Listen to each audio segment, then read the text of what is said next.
Кой е за камера?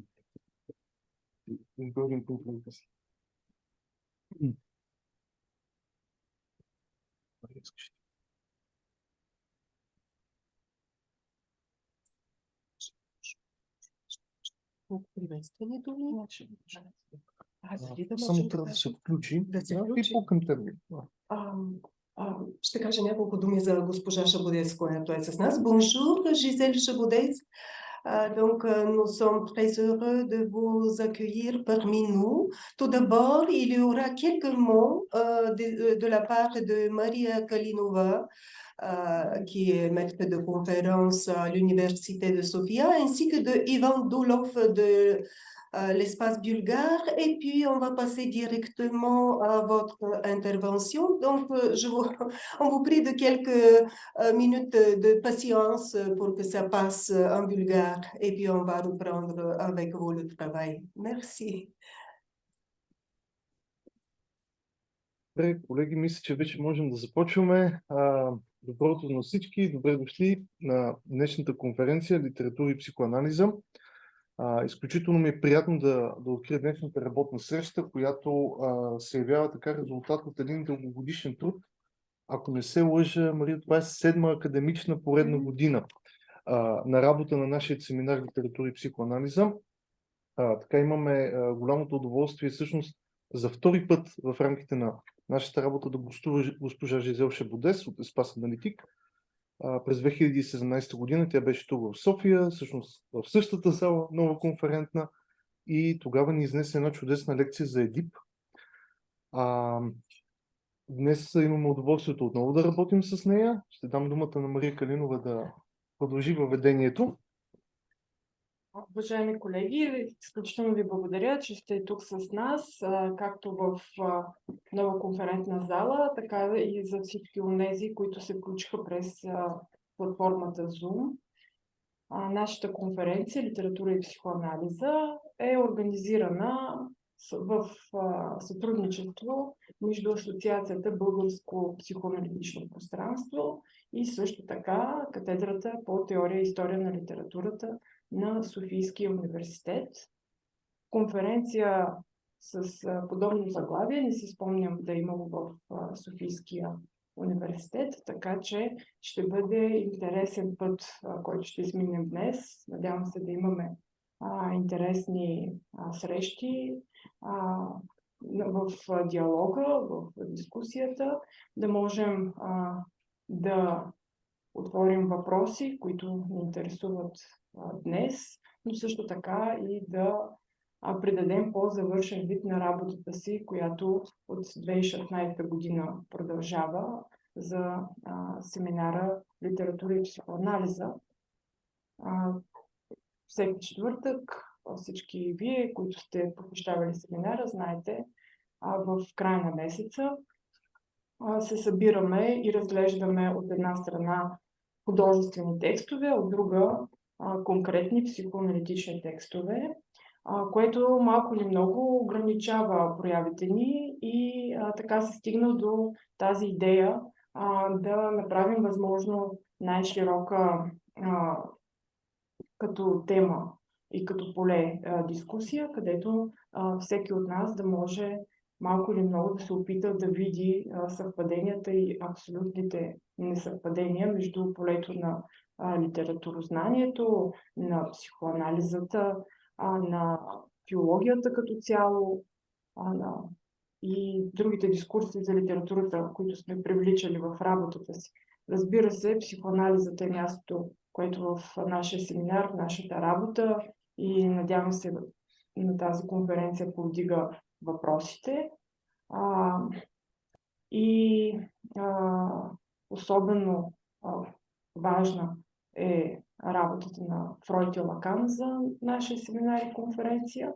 И от тук нататък ние в духа на семинарите, такива каквито Лакан ги вижда, т.е. нещо, където се пречупват дискурсите там, където еднопосочното като дискурс става двупосочно, многопосочно, точно в този дух се надяваме да бъде и конференцията, т.е. духа на семинара.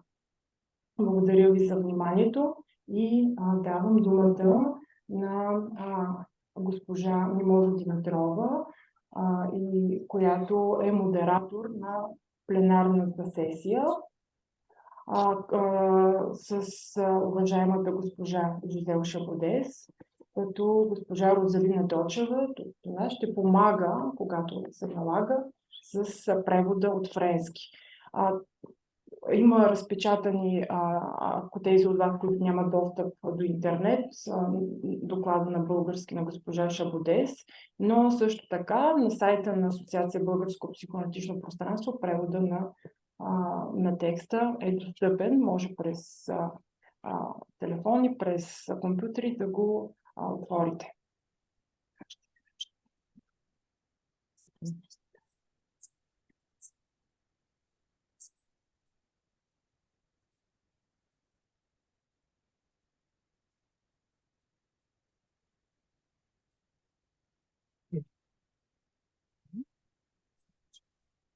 Благодаря, ще кажа само няколко думи, за да не отнемем времето за дискусия и за да чуем това чудесно експозе, което ще ни даде възможност да размишляваме. Благодаря, много се радвам, че Жизел Шабудес прие да направи този доклад, да направи това изказване за нашата конференция. Вярно е, че нашия семинар се оказа нещо, което за очудване на всички нас е живо и вече повече от 5 години ние продължаваме да се срещаме всеки месец в рамките на учебната година. Много интересно е, че мисля, че тази среща беше направена между психоанализата в нейните, така да кажем, клинични варианти, университетския прочит, университетския начин на нейното използване. На базата на тази среща се състоя, когато мисля, че това, което заварихме, че тук психоанализът е живяла като нещо, което е свързано с развитие на теорията на познанието и затова реферирането към автори като Лапланш, Дельос и Дерида беше по-скоро водещо, а Лакан се вписваше в тази редица, като университетските преподаватели се интересуваха от неговия принос към теория на познанието. В голяма степен. Мисля, че това, благодарение на тази среща, благодарение на живота на нашия семинар, леко се промени, защото двете полета влизат в диалог, без да се редуцират едно към друго и това мисля, че е много ползотворно. Давам думата на Жизел Шабудес, която искам само да подчертая, че от 1995 година, немалко години, работи върху цялото това поле, най-общо да го наречеме тази Лаканова логика на Батут. Няма да я превеждаме Батут. После ще дебатираме. Bonjour, je dirais en tant que modératrice seulement quelques mots pour qu'on ait plus de temps pour la discussion. Donc, tout d'abord, je dirais que je suis très heureuse que Gisèle Chaboudez a accepté d'intervenir lors de notre colloque aujourd'hui. Ce qui est intéressant, c'est que le séminaire psychanalyse, littérature et psychanalyse est quelque chose de très vivant parce que, comme on a déjà mentionné, ça existe depuis 2016 et nous nous rencontrons, nous nous retrouvons une fois chaque mois. Autour des questions de la littérature et de la psychanalyse. Tout d'abord, notre rencontre a été un peu plus spécifique entre la psychanalyse et le monde de son emploi universitaire. Au départ, je pourrais dire que les universitaires étaient intéressés par plutôt la théorie de la connaissance et c'est tout à fait évident que des noms comme Laplanche, Deleuze et Derrida étaient explorés et étaient imprimés dans leur recherche. Et Lacan s'y inscrivait en tant que soutenant leur intérêt à la théorie de la connaissance, mais au fur et à mesure, au fil du temps, ces deux champs se sont entrecroisés. Je pense que ça a donné un très bon résultat. Donc, je passe la parole à Gisèle Chaboudez en voulant souligner que c'est depuis 1995 qu'elle travaille sur ce champ très particulier, très intéressant et très important qui est la logique pas toute. Donc, on passe la parole à Gisèle Chaboudez pour son intervention. Merci beaucoup. Vous m'entendez bien? Oui. Bon, je me réjouis de cette intervention au petit matin dans cette belle ville où j'ai passé déjà plusieurs séances de travail dont j'ai un souvenir formidable avec votre équipe. Et donc aujourd'hui, le plaisir est renouvelé puisque vous m'avez proposé d'intervenir donc sur un point extrêmement précis, du moins une zone extrêmement précise qui concerne la rencontre ou l'échange ou l'interaction entre psychanalyse et littérature ou entre littérature et psychanalyse. Et il s'est trouvé que j'avais connu cette sorte de bonne rencontre il y a déjà quelques années, dont j'avais fait état dans un livre intitulé Féminité singulière et dont j'ai eu plaisir finalement à reprendre et à prolonger la question qui se pose, le débat que cela nous ouvre et les découvertes aussi que cela prolonge.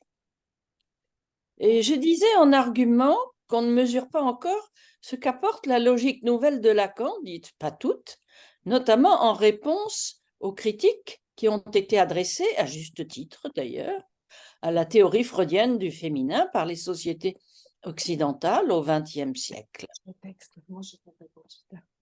Oui. Je n'ai pas besoin de m'arrêter puisque vous avez le texte, je crois. Vous pouvez continuer. Donc, je peux continuer sans m'arrêter pour la traduction. Absolument. Très bien. Всеки може да ползва текст. Тя премина и не успях да преведа въведителните. После ще кажа две думи. Cette logique, pas toute, donc, a la particularité de ne pas se prêter à ce que Lacan appelait la généralisation phallocentrique. Il citait là Derrida, bien sûr, Derrida sur le phallocentrisme qu'il lui avait reproché. En un moment, j'y reviendrai, où c'était quelque chose d'extrêmement fugace chez Lacan. Et elle participe, cette logique, donc tout en étant quelque chose qui ne se prête pas à la généralisation phallocentrique, elle participe très largement à l'efficace phallique des discours. C'est sa particularité d'avoir un pied dans un champ et un pied dans l'autre, et cela change la donne. Il en résulte une sorte de traversée du masculin, peut-on dire, puisque c'est une traversée de la généralisation phallocentrique. Et je vais vous parler du fait qu'il y a un écrivain parmi d'autres dont il m'a semblé que dès 1928, date de son dernier roman, eh bien, effectuait un trajet de cet ordre.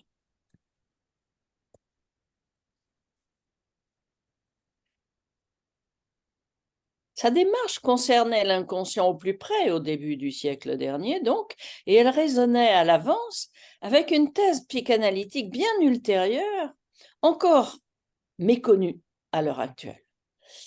L'évolution idéologique de la sexualité a été plus vite qu'une pensée qui la conceptualiserait, comme le remarque un historien appelé Ivan Jablonka, une pensée qui la conceptualiserait de telle sorte que l'évolution sociale laisse en quelque sorte ses acteurs tantôt partagés, tantôt désemparés. Je cite là Ivan Jablonka dans Les hommes justes, des hommes justes, du patriarcat aux nouvelles masculinités, qui est sorti en 2019. La psychanalyse, dont ce serait en principe le lieu conceptuel, n'a pas encore véritablement saisi ou discuté cette évolution en son ensemble. Si elle l'avait fait, il serait apparu combien l'élaboration, encore en partie ignorée, de Lacan comporte nombre d'éléments conceptuels qui, depuis 50 années, l'anticipaient, l'accompagnaient, la conceptualisaient. Les attendus, par exemple, de l'axiome « il n'y a pas de rapport sexuel qui s'inscrivent », la construction d'un féminin logique, la déconstruction d'un masculin universel, tous ces éléments majeurs sont aujourd'hui explicitement à l'œuvre dans ce que nous observons, aussi bien dans l'expérience analytique que dans celle de nos sociétés.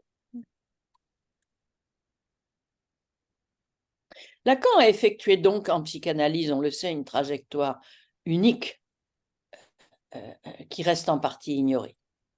On sait qu'une des premières découvertes de la psychanalyse comporta la surprise de s'apercevoir qu'il n'y avait dans l'inconscient nulle trace du masculin et du féminin, mais seulement les termes d'actif et de passif. Il n'y avait pas d'articulation d'un sexe à l'autre selon les signifiants et les jouissances, leurs signifiants et leurs jouissances, mais un seul signifiant pour les deux, le phallus, définissant leur rapport en termes de plus et de moins. Ayant validé cette organisation, dans l'ensemble, sans la questionner, la première étape de la pensée psychanalytique sur la sexuation fut relativement rejetée. Elle le fut dès le début du siècle dernier, en réalité, parmi les psychanalystes même, puisqu'à partir des années 50,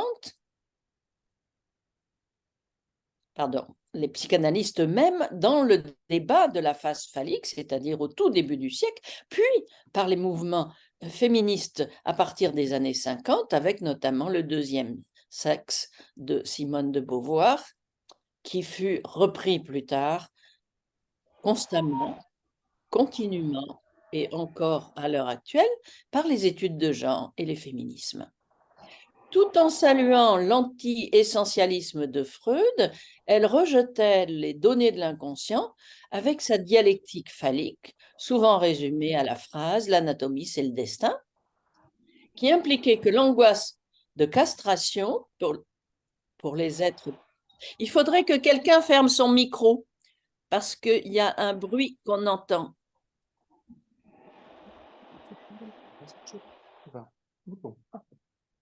Voilà. Qui impliquait que l'angoisse de castration pour les êtres parlants était conçue comme une donnée anatomique. Lacan est entré dans ce débat sur un mode qui est encore mal évalué. On ne sait pas à quel point il a critiqué cette notion, toujours à l'heure actuelle, on ne le sait pas, à peine, dans certains endroits, fort peu.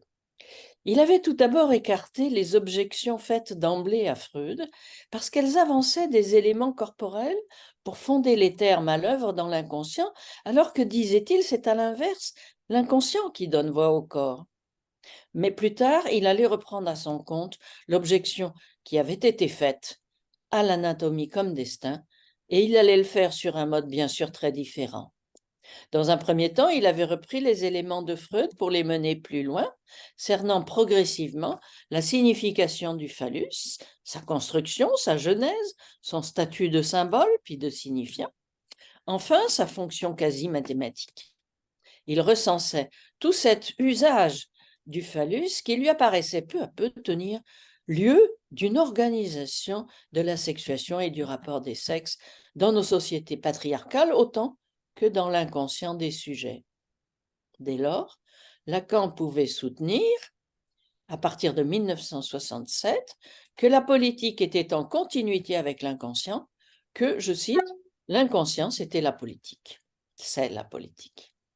Il y avait là une découverte majeure dont nous avons commencé à traiter dans nos journées d'espace analytique, qui sont loin cependant d'avoir levé le voile sur ce qui justifie ce constat et sur ce qui l'implique.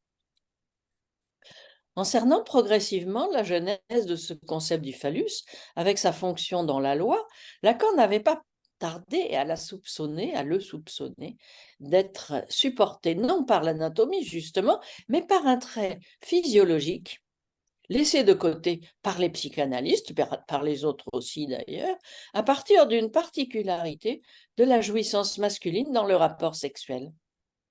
Cette particularité a pour effet de soustraire la fonction copulatoire au cœur même de la jouissance, une fois l'orgasme survenu, l'orgasme masculin, et la semence expulsée.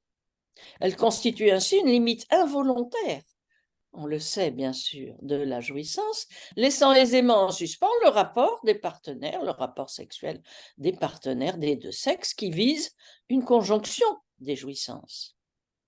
Là était ce qui répondait, selon Lacan, à partir de 1963, précisément à ce que Freud avait supposé, attendu, espéré, sans le trouver, ce qu'il appelait un roc biologique de la castration, espérant qu'on découvrirait un jour un fait susceptible d'expliquer que la castration soit à ce point présente dans le psychisme humain.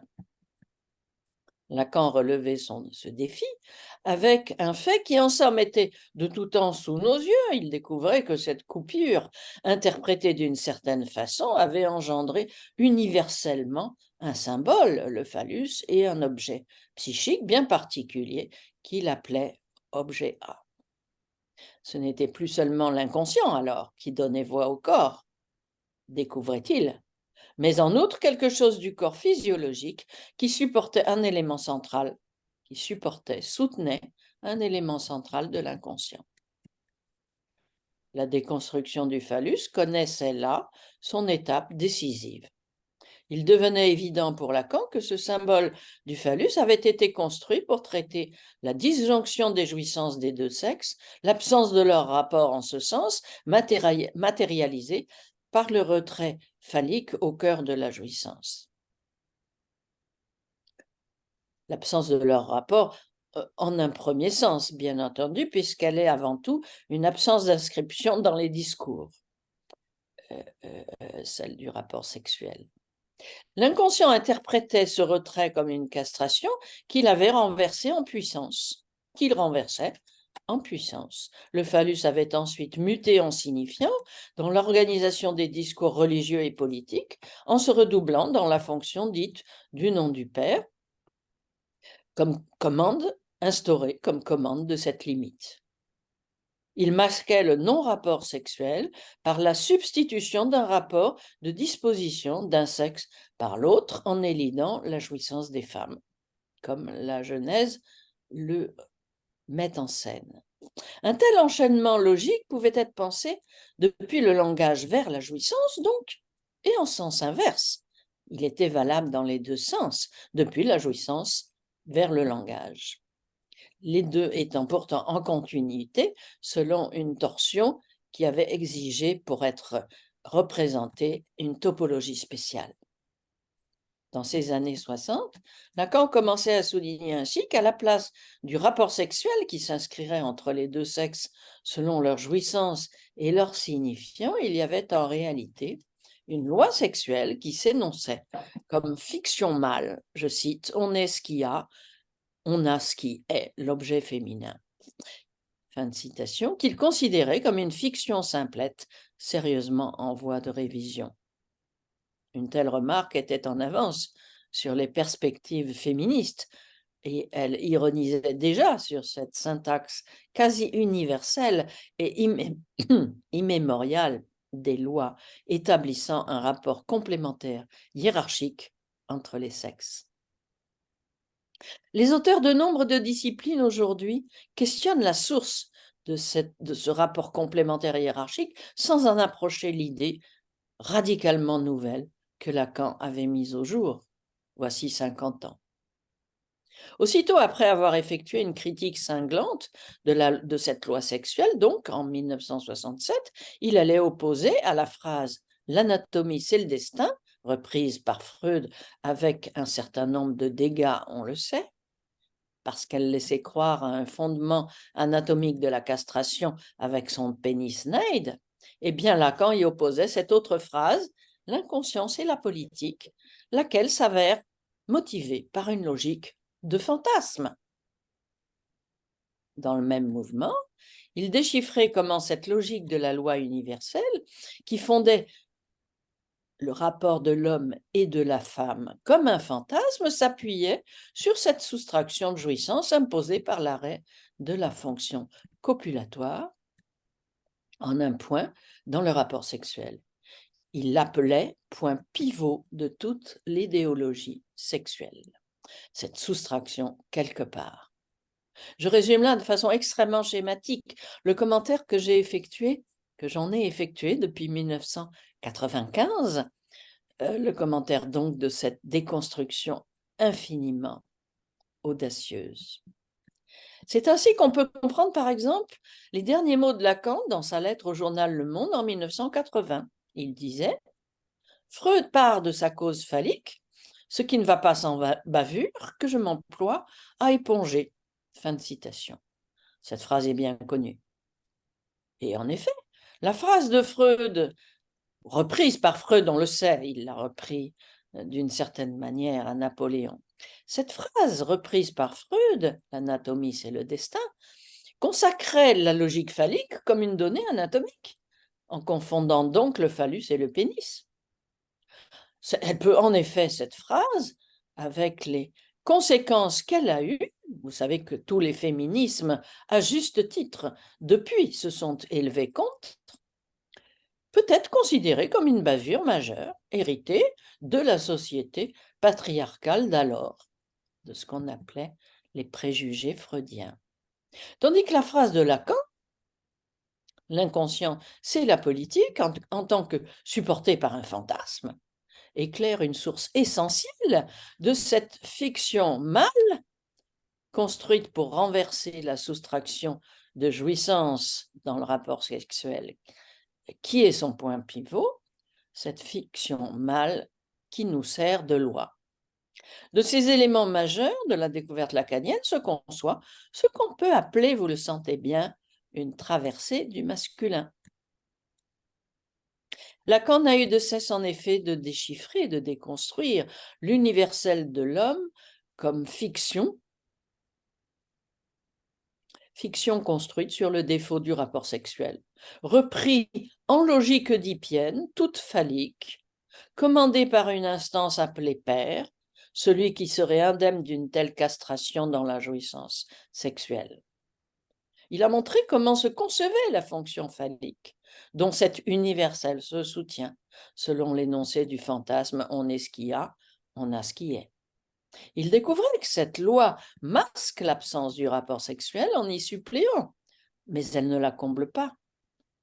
Concernant non pas deux sexes, mais un sexe et son objet, dans le discours, elle la croit plutôt, en remplaçant dans le discours toujours un « il jouit » par « il jouit d'eux ».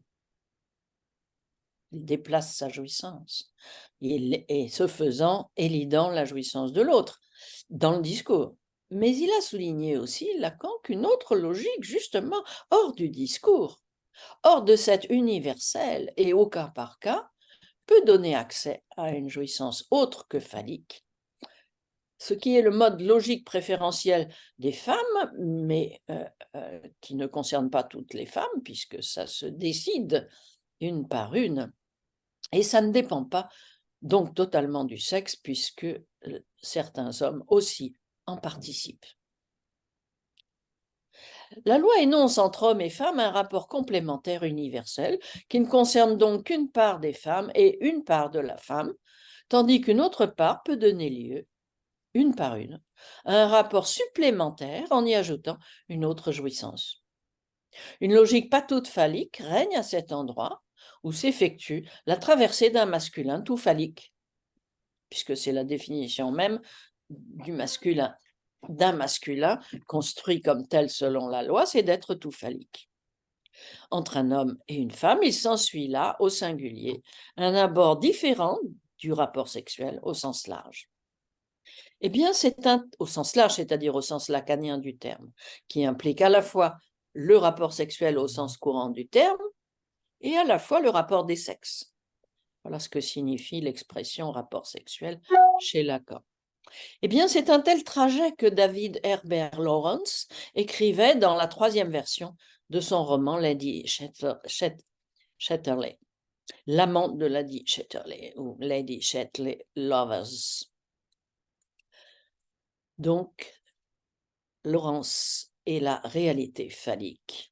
Dans Féminité singulière, il y a 2 ans, j'esquissais une étude de la démarche de cet auteur jusqu'à son dernier livre qui fut interdit, vous le savez, au Royaume-Uni de 1928 à 1960, ce qui est long, et dont il disait lui-même que c'était un roman fort inconvenant qui ne serait jamais publié. En 1949, alors que cette interdiction valait toujours en Angleterre, Simone de Beauvoir, dans Le 2e sexe, dénonçait ce qu'elle appelait sa célébration du phallus. Et une multitude de travaux militants féministes lui emboîtèrent le pas. Bien qu'on puisse aisément voir sur quel moment de l'œuvre cette critique s'appuie, il se trouve que la dite célébration fait partie d'un roman qui précède un tournant dans la démarche de Lawrence. Il allait ensuite faire la démonstration finale de ce qu'il nommait la réalité phallique, qui est fort loin d'une célébration phallique, et qui constituait en littérature une sorte de déconstruction avant l'heure de ce symbole et de ce signifiant du phallus, tel que Lacan allait l'entamer en psychanalyse 30 ans plus tard. L'autre critique de Beauvoir, reprise également par des multitudes de mouvements féministes et par les études de genre, concernait ce qu'elle appelait son horreur des lesbiennes. En réalité, elle extrayait là une phrase énoncée par le personnage masculin dans Lady Chatterley Lover. En réalité, la dite horreur dans cette phrase ne s'appliquait pas vraiment à Lawrence, puisque ce n'était pas ce qu'il voulait dire, ni aux lesbiennes, puisque le personnage du roman n'appelait ainsi que des femmes qui n'étaient pas lesbiennes, mais il les insultait ou voulait les insulter pour leur reprocher violemment certaines positions qu'elles prenaient à l'égard de l'homme dans le rapport sexuel. Beauvoir avait fondé sa critique sur un extrait du texte qui était loin d'être représentatif de la démarche finale de l'auteur, ou bien qui ne le concernait pas. Cette critique fut pourtant reprise avec un immense retentissement militant qui dure encore parmi les mouvements féministes et lesbiens. Il faut d'abord saluer l'effet politique bienvenu de la critique de Beauvoir, quand même, il faut le dire. Et c'est le pas essentiel de ce qu'on peut faire par rapport à ce qu'elle amène dans ce livre.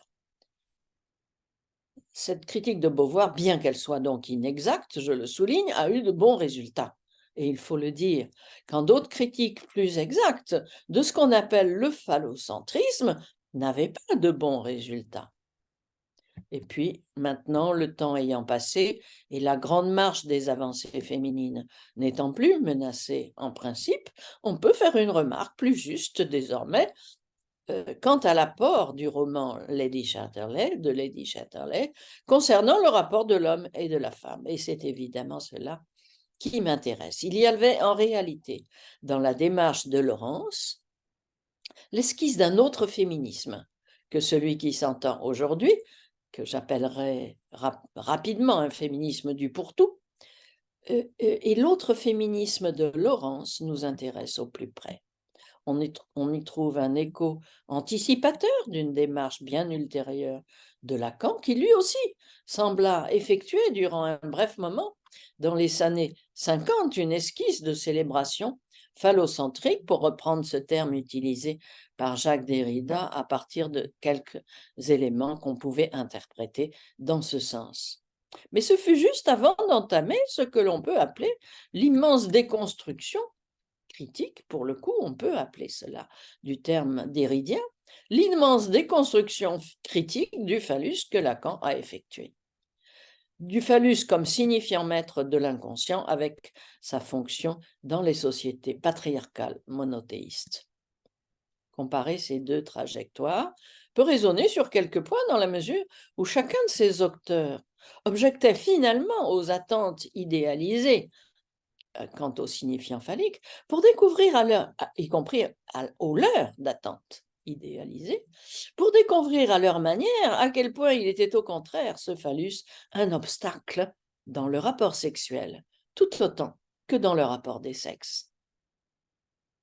Le phallus organisait en effet dans la loi du discours un rapport non pas de deux, mais d'un et son objet, un rapport non pas sexuel, mais d'une disposition de la femme par l'homme, donc une grammaire de pouvoir. Lacan avait résumé sous le terme de rapport sexuel cet ensemble indissociable pour souligner justement que de rapport il n'y en a pas entre les sexes qui soient sexuels, tout en ajoutant qu'une autre logique dite supplémentaire, elle pas toute phallique, peut permettre, hors du discours, d'établir un tel rapport entre eux, et dans ce cadre, disait-il, ce sont des femmes qui ont les hommes. Ce sont elles, disait-il, dans un contexte précis. Je l'ai intitulé ici en le traduisant « Des femmes qui ont les hommes » pour ne pas en faire un universel, puisque évidemment il est hors de question de pouvoir en faire un universel précisément. Il y a donc deux versants à considérer, et non pas un seul, du rapport de l'homme et de la femme, pour évaluer l'ensemble du problème. Il y a d'une part celui du discours de la loi sexuelle et celui qui peut avoir lieu un par un hors du discours. Lacan découvrait que le symbole avait été construit en quelque sorte comme l'envers de cette soustraction au cœur du rapport sexuel, avec pour effet de la masquer et de la renverser. Puis, plus tard, à un moment que Lacan date d'ailleurs, que le signifiant s'était substitué au symbole et avait élidé, ce faisant, la jouissance féminine, accroissant la béance du rapport sexuel. À une disjonction de deux termes, les deux jouissances des deux sexes, s'était substitué l'élision d'un des deux, tout simplement en renversant sa limite. Solution extrêmement efficace du discours, de la loi du discours. Par ailleurs, Lacan avait souligné dès avant les années 60 que la fonction phallique héritée de l'Oedipe contenait la femme comme un fétiche dans la loi. C'était en 57. Renvoyant sa jouissance hors du discours. Sa critique commençait donc en 57. Il élaborait la cause ensuite dans les années 1970 en y ajoutant une logique susceptible de donner accès au singulier à cette jouissance féminine. Ça exigeait de renoncer non pas à la fonction phallique, mais à son exclusivité, ce qui n'est pas du tout la même chose, tout en participant activement dans le discours à cette fonction phallique et à ses réalisations, ses performances. Ce trajet conceptuel peut se concevoir donc comme une traversée du masculin, qui résonne avec ce que Lacan appelait à traverser le fantasme fondamental. À l'entrée de cet automne 2023, aujourd'hui donc, a-t-on en psychanalyse, en littérature et au-delà en Occident, traversé ce fantasme du masculin, c'est-à-dire celui de l'homme majuscule? Il y en a quelques signes intéressants. Il y en a aussi quelques réactions préoccupantes. Les études de genre ont longuement montré en quoi le masculin fut construit dans un rapport à un féminin comme objet tout au long de l'histoire. Et bien sûr, c'est exact, sauf que ça ne concerne que le discours. Mais le discours, c'est beaucoup. Et dans certains endroits, le discours, c'est tout. Dans différents champs, certains discours actuels observent désormais le masculin comme un fantasme. C'est très récent. Comme un fantasme de l'homme établissant un certain rapport au féminin. Je cite là à nouveau Ivan Jablonka, qui, dans Ces hommes justes et un garçon comme vous et moi, parle du masculin en ces termes. En 1970, Lacan disait « L'homme, le mâle, est une création de discours ». Il poursuivait ainsi une vaste déconstruction de cet universel masculin du discours, tout en prenant également en compte dans le rapport des sexes les éléments hors du discours, donc que l'on laisse généralement de côté, c'est-à-dire ceux de la logique, pas toutes, de l'autre logique. Laurence dénonçait, lui, au début du siècle dernier, les idéologies qui excluaient la jouissance féminine, celle qu'il appelait puritaine comme celle qu'il appelait libertine, qui correspondait évidemment à ce que l'on connaissait massivement, et il appelait les deux perverses, à juste titre, aussi perverses l'une que l'autre, excluant la jouissance féminine. Après avoir renoncé à la fonction phallique idéalisée, qui en fait autant, c'est-à-dire d'exclure la jouissance féminine, il découvrait la réalité de cette fonction phallique comme obstacle, comme l'obstacle qu'elle constituait. Et il visait, dans son dernier roman, à tenter de franchir dans l'écrit cet obstacle, en essayant d'articuler la jouissance d'un homme et d'une femme, en s'y prenant à 3 reprises et en y parvenant qu'au troisième essai, le dernier, bien sûr, L'amant de Lady Chatterley. Son histoire comporte, l'histoire de Laurence lui-même, comporte une traversée propre de ce masculin. En 1928, il se prépare à publier donc L'amant de Lady Chatterley, 3e écriture d'un roman dont il a déjà écrit 2 versions. Il a 42 ans, il est gravement malade. La tuberculose ne lui laisse plus de répit. Il a eu une grave hémoptysie, une hémorragie pulmonaire l'été précédent. On sait par la correspondance qu'il est devenu impuissant, ce dont se plaint sa femme, tandis qu'elle a commencé, elle, une liaison avec le propriétaire de leur maison, qu'elle épousera plus tard. C'est dans ce sombre contexte qu'il jette ses dernières forces dans cette écriture, ce roman dont il dit, je cite, « C'est le roman le plus inconvenant jamais écrit. Et en bon Jéhovah, tu y verras sans doute de la simple pornographie. Mais ça n'est pas cela. C'est une affirmation de la réalité phallique. Je doute qu'il soit jamais publié. Certainement aucun éditeur anglais ne voudrait s'en charger. Quand on est au désespoir, on ne peut que pousser le mal à l'extrême. Et je suis conduit au plus pis-aller. » C'est une expression utilisée de cette façon. Fin de citation. Sa traversée est là quasiment achevée. Son livre sera publié à Florence, puis interdit au Royaume-Uni, puis il mourra 2 ans plus tard, en 1930. Cette traversée avait commencé par un roman remarquable en 1913, Amant et fils, témoignant du mode sur lequel le désir d'un jeune homme est barré par le désir de sa mère, revêtant un aspect incestueux presque évident. À l'heure où la psychanalyse ne décrivait le désir incestueux que chez le garçon, dans l'Oedipe, laissant le désir de la mère en dehors de la question, ce roman le décrivait déjà de façon très juste.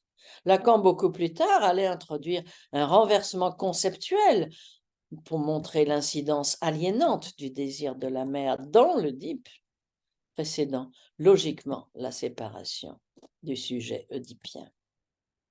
Laurence était au fait de l'apport de Freud, dont il lisait les travaux. Il était initié par sa femme, qui était amie de psychanalystes.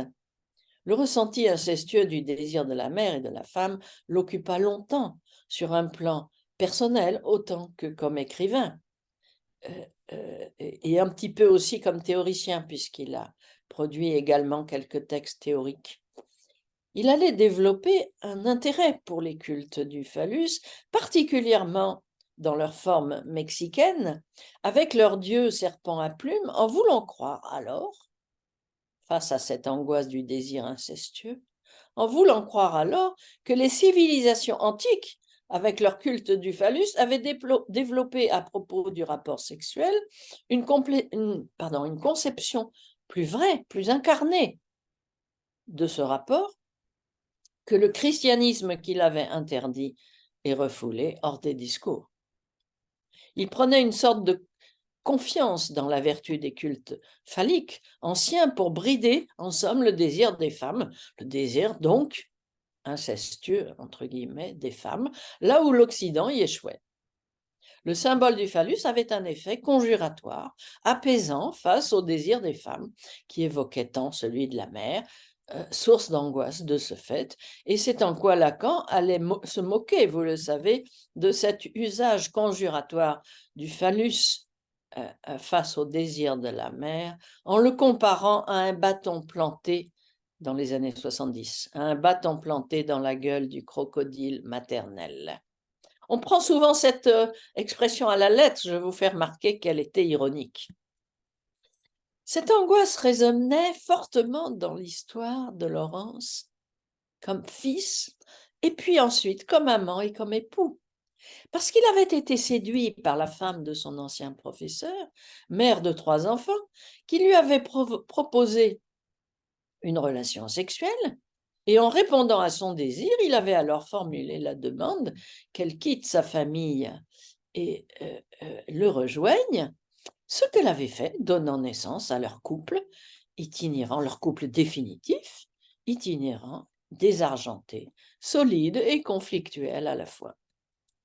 Cette baronne, donc, jetant son dévolu sur le jeune écrivain, qui était lui fils de mineur alcoolique, n'avait aucun mal à inspirer la châtelaine Constance Châtelet, venant à séduire le garde-chasse de son mari, thème, vous le savez, de l'amant de Lady Chatterley. Laurens disait en riant qu'il était le baiser de madame, ce qui laisse assez peu de doute sur le désir auquel il estimait répondre, et auquel, donc, un désir fort par conséquent, auquel il tentait d'opposer, comme il le disait au début, la préséance de l'homme. En 1925, il énonçait cette remarque très lacanienne sur le rapport de l'homme et de la femme. Je cite: « Hommes et femmes devraient savoir qu'ils ne peuvent absolument pas s'unir en ce monde. L'étreinte la plus étroite et le plus tendre contact n'abolissent point ce petit gouffre entre eux qui n'en est pas moins complet pour être si étroit, si proche de ne pas exister. » C'est une phrase magnifique et juste. C'est un constat qui était énoncé à la fin du roman Le Serpent à plumes, qui est un mauvais roman, et qui, en 1925, comportait une sorte de dernière tentative de Laurens de croire que la fonction phallique des anciens cultes animistes des Indiens représentait une solution à cette béance du rapport de l'homme et de la femme, solution que l'Occident chrétien aurait perdue en interdisant la jouissance sexuelle. C'était une illusion, bien sûr. Laurens avait paru espérer en effet qu'il existe une solution universelle à cette béance à partir de ces religions anciennes, là où le charnel, en somme, n'était pas banni, comme il l'était dans le christianisme, ni l'homme séparé du cosmos, là où le phallus était divinisé, au lieu d'être refoulé, comme il l'était dans le christianisme, là où le rapport au sexe n'avait pas subi cette radicale séparation du corps et de l'esprit qui avait été réalisée par les monothéismes. Laurens avait voulu croire à une voie possible, donc là. Ce pourquoi, brièvement, il faut le dire, ce pourquoi ce roman mexicain est souvent à la limite du factice, voire du ridicule, quant à la soumission des femmes occidentales aux célébrants de Quetzalcóatl, qui est le dieu serpent. Cette idée verse en outre dans le tragique, dans une nouvelle, pas dans le roman, dans une nouvelle. La nouvelle dite l'Amazone fugitive en français, qui est en anglais The Woman Who Wore the Way, où la femme va jusqu'à consentir au sacrifice ultime à ce dieu serpent, c'est-à-dire à la mort. Elle consent à mourir, au sacrifice. Après avoir quitté son mari et ses enfants, une femme occidentale bien sûr, pour suivre les Indiens. La critique de Simone de Beauvoir se nourrit là, et on le conçoit. Comment en effet une telle évocation ne susciterait-elle pas l'indignation de celles qui entendaient faire avancer le statut du féminin quant à la fonction qui tient le phallus? La fonction exclusive, je le souligne, à cette date, au milieu du siècle dernier, qui tient le phallus.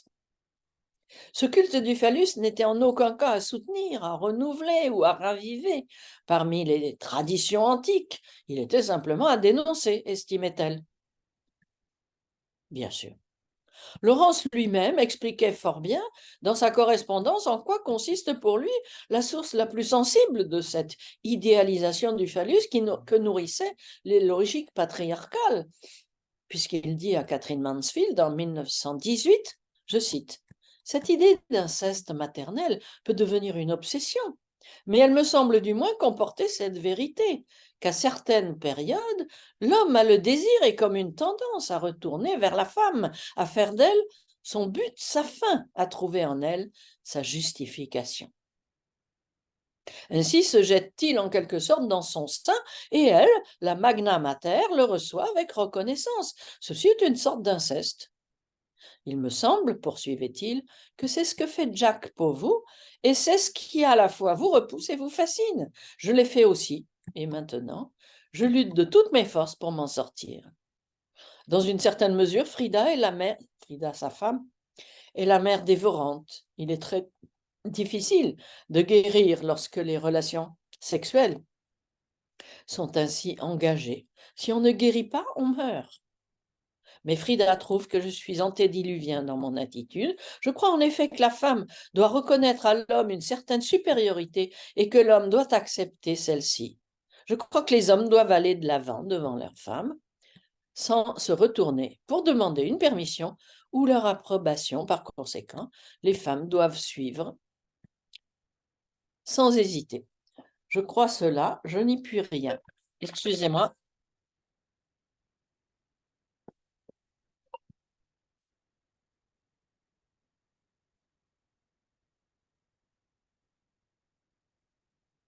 Frida ne le croit pas, d'où notre lutte. Fin de citation.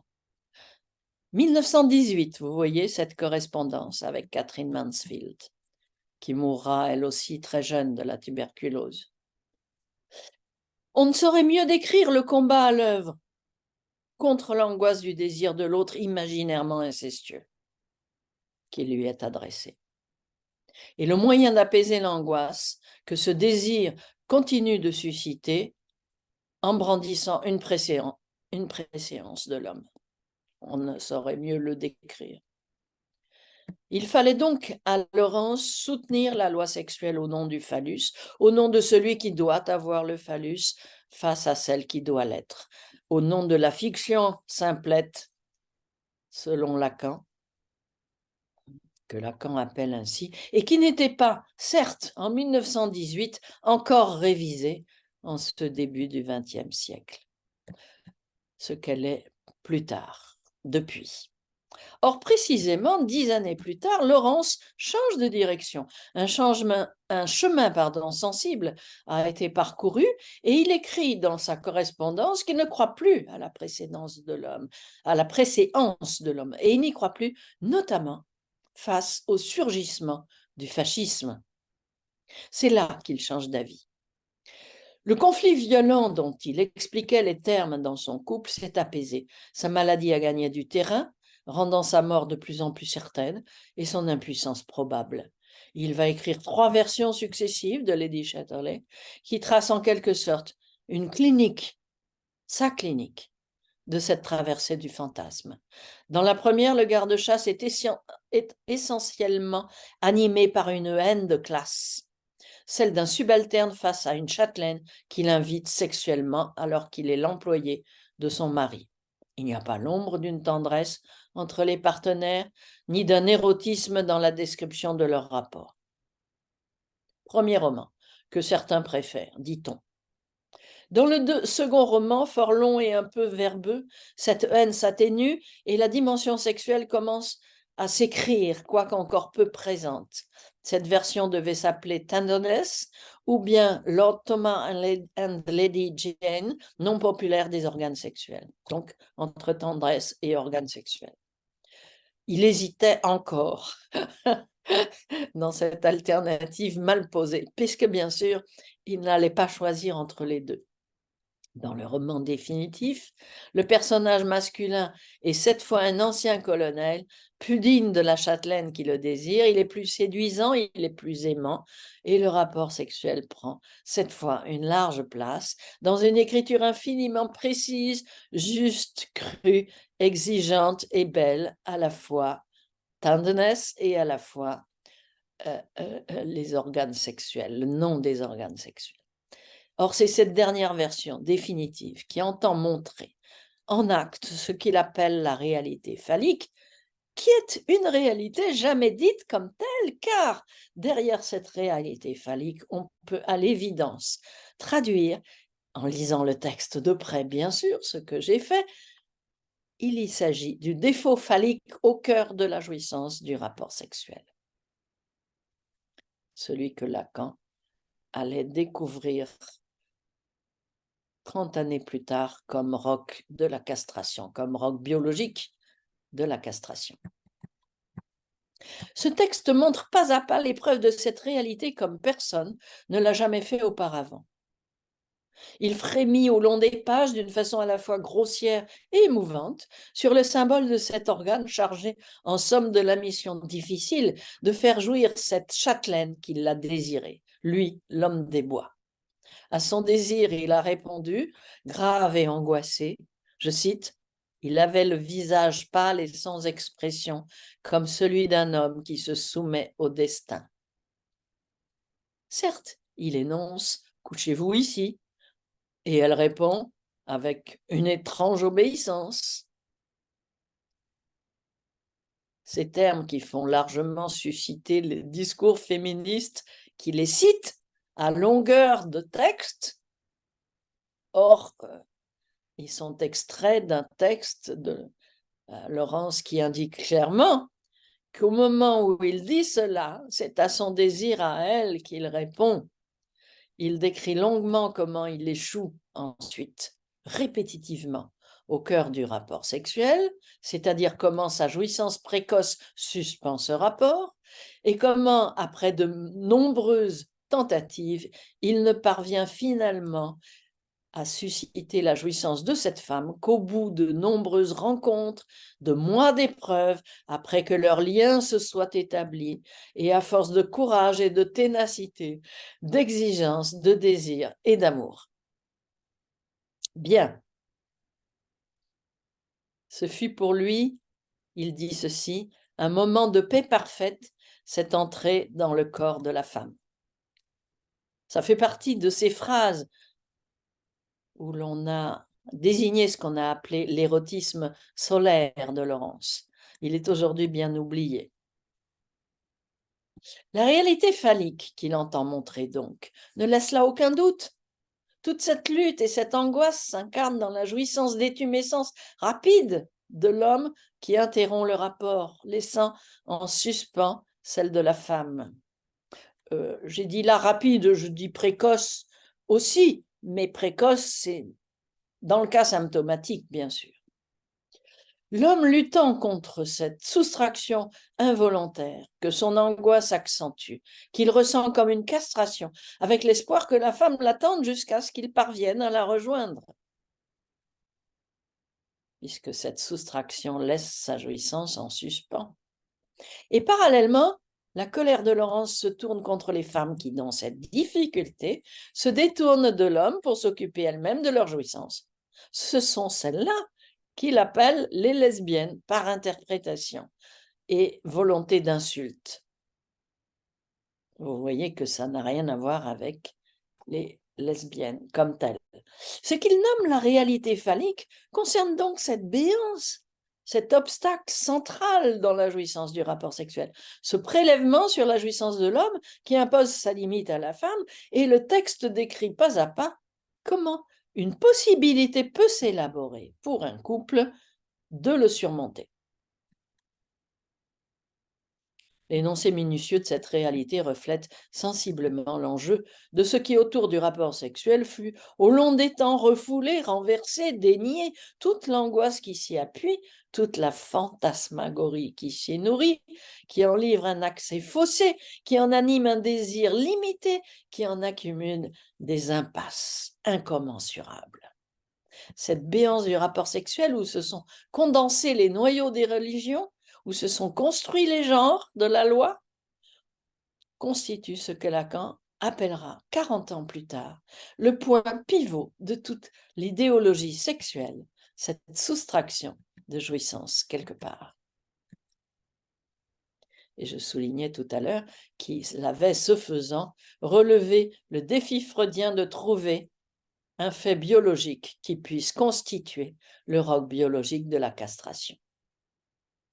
On conçoit ce dont s'est saisie Simone de Beauvoir, puis les féminismes après elle, qui ne veulent plus entendre parler du fait que le phallus sert pour l'homme à conjurer l'angoisse de l'inceste.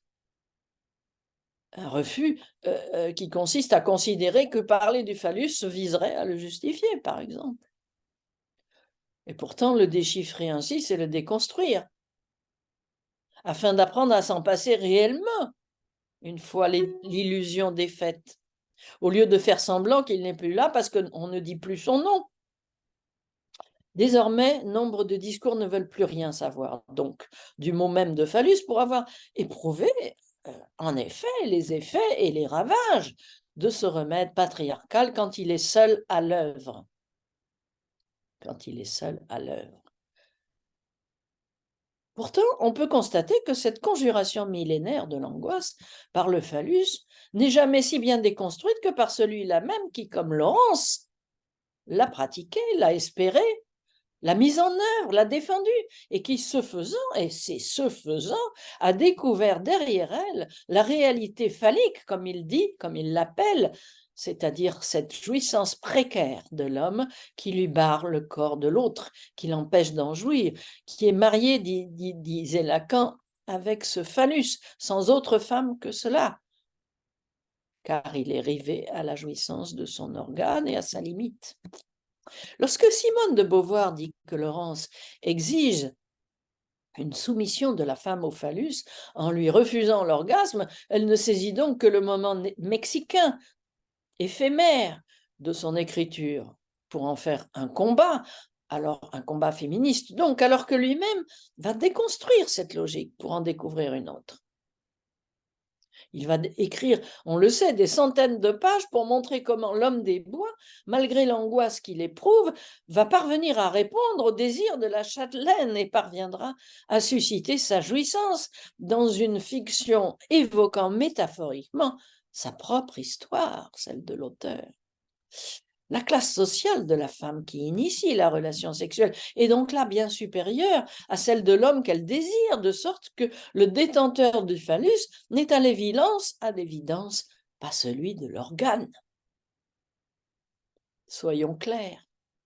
Confondre le phallus avec l'organe, c'est précisément ce que fait la logique patriarcale. Il pourrait paraître aujourd'hui comique que Laurence ait été accusée de vouloir soumettre la femme au phallus en lui refusant la jouissance, quand il s'échinait dans ce roman à montrer comment finalement, peu à peu, à certaines conditions, il n'est pas impossible de relever un tel défi. Il n'est pas impossible à cet homme de la susciter. Il écrivait « Tous mes efforts ont toujours le même but, rendre la relation sexuelle valide, précieuse et non pas honteuse. Et c'est dans ce roman que je suis allé le plus loin. Pour moi, il est beau, tendre, fragile, comme l'homme lui-même dans sa nudité. » Sa nudité, bien sûr.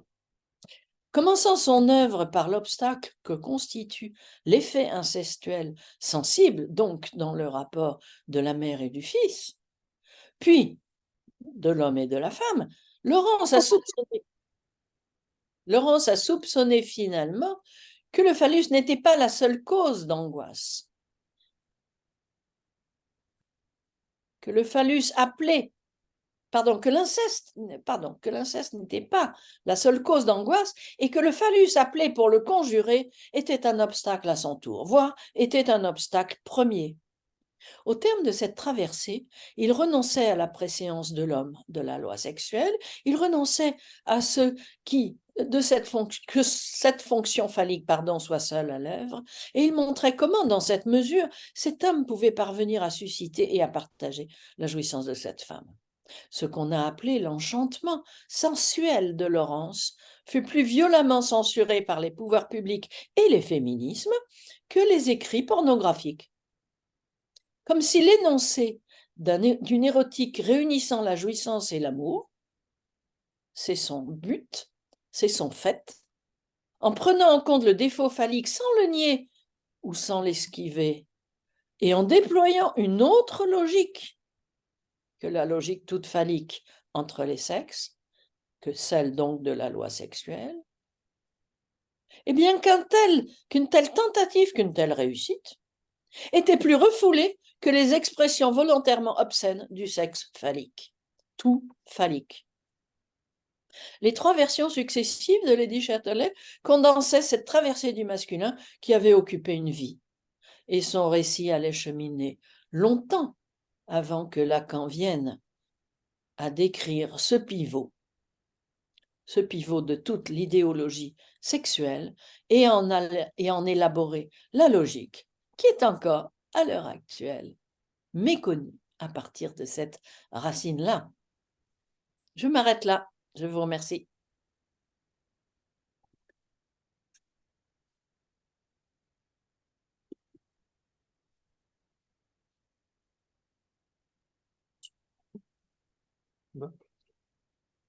Мерси, Жизел, за ce bel exposé. Благодаря на Жизел Шабодай за това чудесно експозе. Предполагам, той се будило от вас много коментари и въпроси. И преди да ви дам думата, ще подчертая само 2 момента, които искам да отправя и като въпрос към Жизел Шабодец. Този нейн прочит, този начин, по който тя прекоси конструирането на женското и деконструирането на фалическото, мисля ли, че всъщност води до нови клинични възможности по отношение на лечението на неврозата и по отношение на мъжката импотентност. Това ми се струва, че съдържа такива елементи и имам един въпрос, свързан с този момент биографичен и исторически, когато Лоренс свидетелства, че се отказва от своето вярване в превъзходството и доминацията на мъжа и това го свързва директно с появата на фашизма. Ще бъде отказва се от своята вяра, просто като коментар или да бъде? Donc, avant de passer, je pense que l'intervention de Gisèle Chaboudès, qui a été si dense, a provoqué beaucoup de réflexion en vous. Et avant de donner la parole à l'auditoire, j'aimerais relever 2 moments de l'exposé de Gisèle Chaboudès. Tout d'abord, j'aimerais poser la question à Gisèle parce qu'elle fait une relecture, une traversée de la construction du féminin et de la déconstruction du masculin, du phallique. Est-ce que en ce faisant, elle trouve que cela ouvre de nouvelles possibilités cliniques par rapport à la cure des, par exemple, des névroses et de l'impuissance masculine. Parce qu'il me semble que là, on pourrait un peu réfléchir à partir de ça.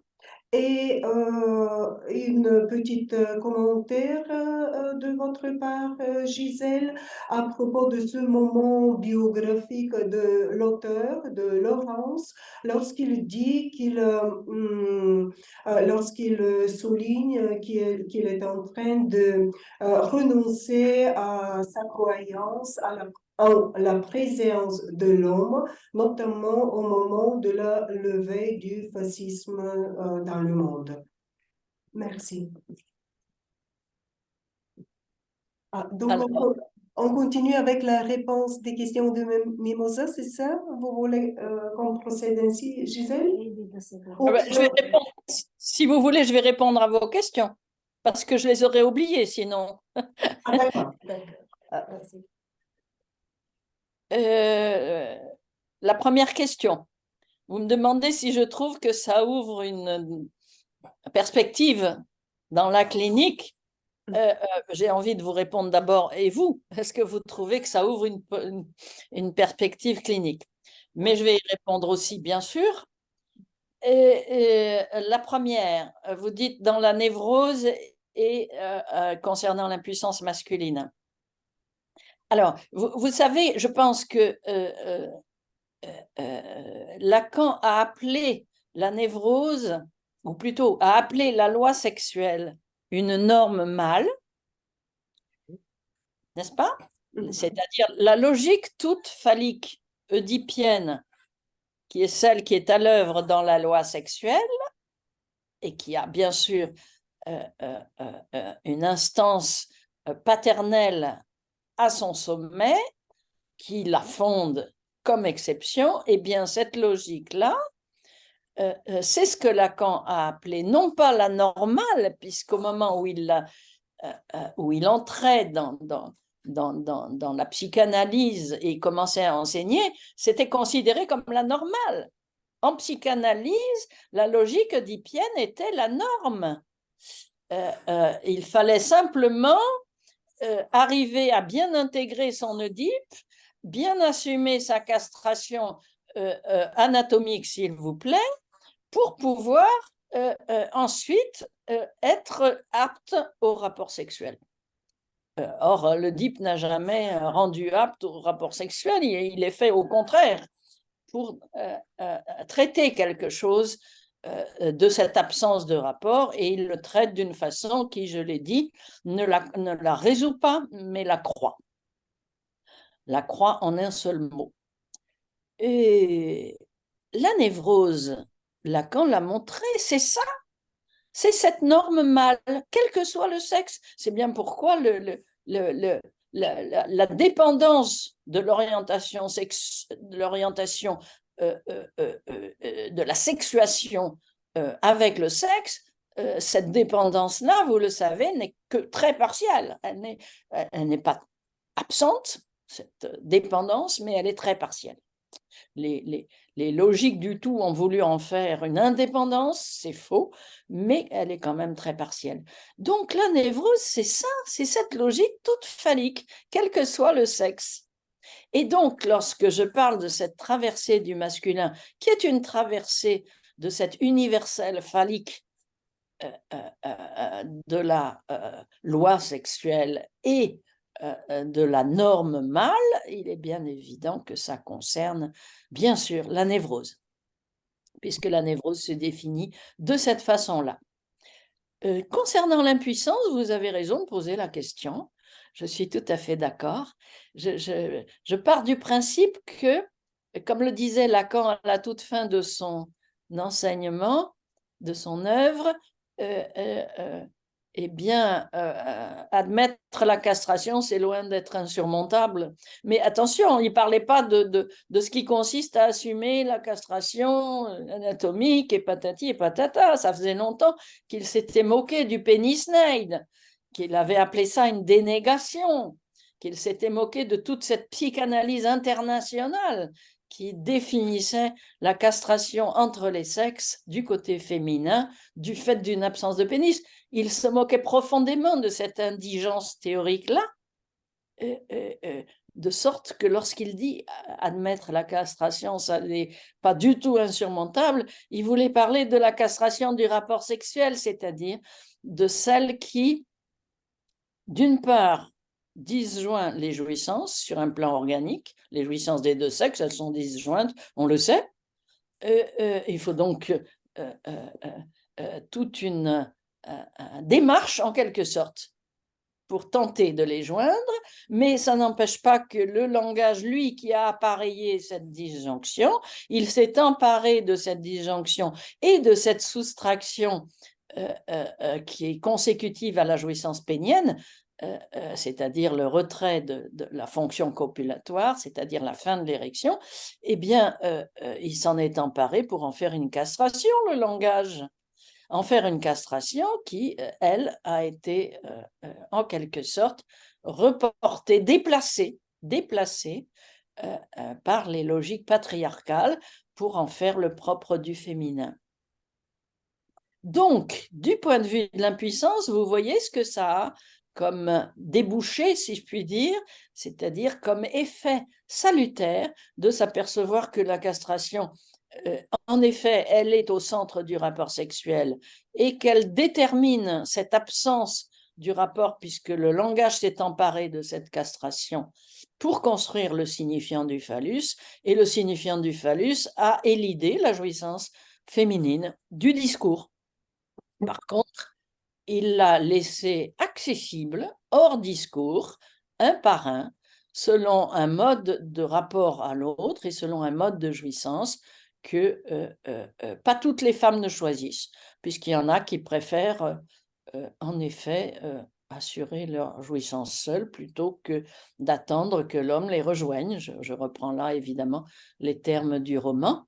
Il n'y a pas de raison de les appeler lesbiennes, d'abord parce que lesbienne n'est en aucun cas une insulte, il manquerait plus que ça, mais qu'en plus, ça n'est pas ça la question. Le désir lesbien n'est pas un désir de provoquer seule sa jouissance, c'est autre chose. Voilà. Какво записахме, ако не ще гледаме от записките, ще четем после. Аз записах доста неща, ще се опитам да ви предам това, което запомних. Първо по отношение на неврозата и на мъжката импотентност, Жизел Шабудес попита Мимоса Димитрова тя какво мисли, дали този прочит, това прекосяване на мъжкото всъщност може да има определени въздействия, да видим определени следи и върху този проблем. Най-напред Жизел обърна внимание на факта, че Лакан определя неврозата или по-точно сексуалния закон като мъжката норма. Тук има и една игра с израза нормално на френски, тъй като звучат почти еднакво нормал.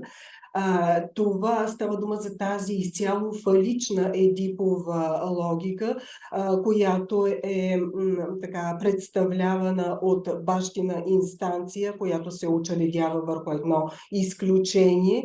Това е нормата, която е била за дълго време в действие в онези епохи и която сякаш прокламира, че да интегрираш Едипа, да го поемеш, да приемеш кастрацията, означава, че ти вече си способен да извършиш, да влезеш в сексуална връзка, да извършиш сексуалния акт, но всъщност това далеч не е така. Едипът по-скоро е създаден за да третира това отсъствие на сексуална връзка между двата пола, на този зев, който го има между двете наслади и дори по-скоро Едипът засилва, увеличава това отсъствие, вместо да го отстрани. Какво още можем да добавим? Да, тя обвърза неврозата с тази така наречена мъжка норма. И също така каза, че въпросът за сексуацията, някъде имаше, че не зависи от пола. Какво беше? Не мога да се записах. Да, като тази логика в крайна сметка зависи за двата Интегрирането на Едипа, сумирането на Да. биологичната кастрация.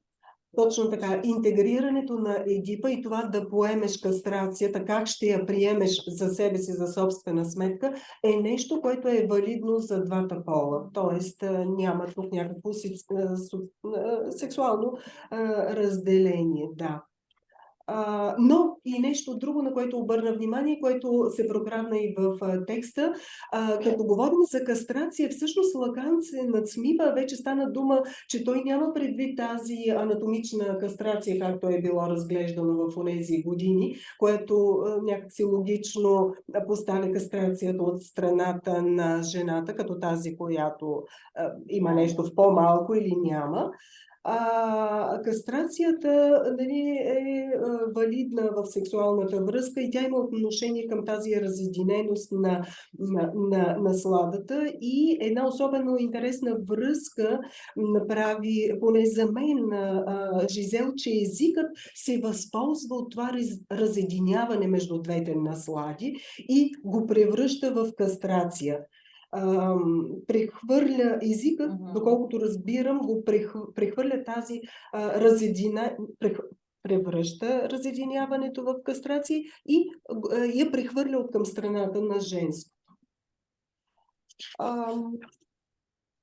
Тук нещо може би, също така засегна тази възможност отново спомена за тази възможност за тази специфична женска логика. Да, тя е специфична женска логика, която дава достъп до специфична женска наслада, към която жените обаче имат достъп само една по една и в случай, че направят този избор.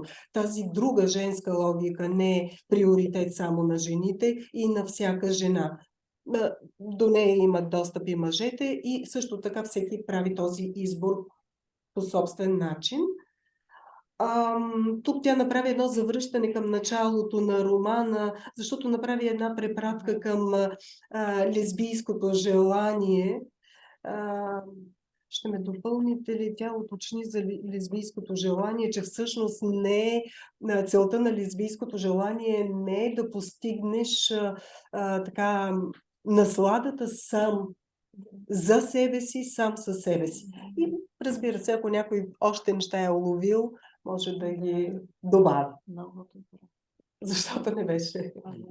Но можем да уточним, разбира се, във въпроси, каквото не сме разбрали.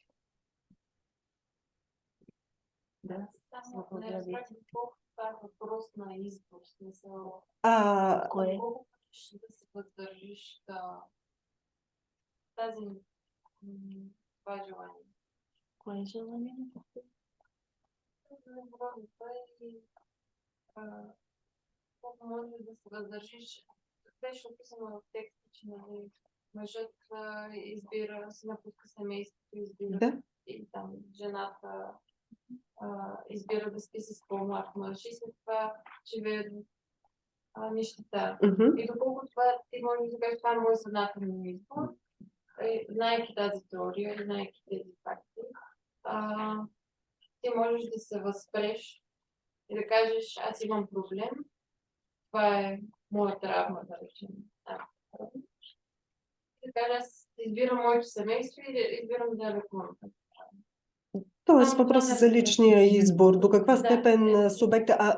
визирате ли само мъж или жена? За мъжа ли искате? И за... сега ще... Да го преведем? За избора.